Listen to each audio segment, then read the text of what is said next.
Now we are here at, as you can see, the National Gallery.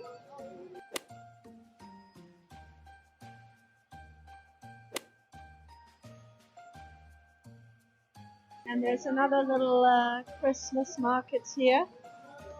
And as you can see, right near Trafalgar Square. So if you've just been down at the South Bank, this is a quick walk.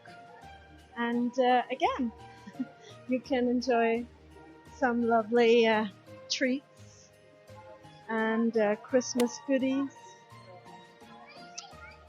Oh, this looks quite interesting. Journals and some lanterns and candles.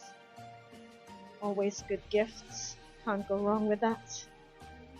I think they personalized them as well, which is nice. Handmade. Oh, that's lovely. We like handmade. And lovely Christmas decorations. Oh, I like those. Nice souvenirs. Very cool. And of course, the food and the drinks are available as well. So yeah, very nice little Christmas market here, and perfect for a little stroll.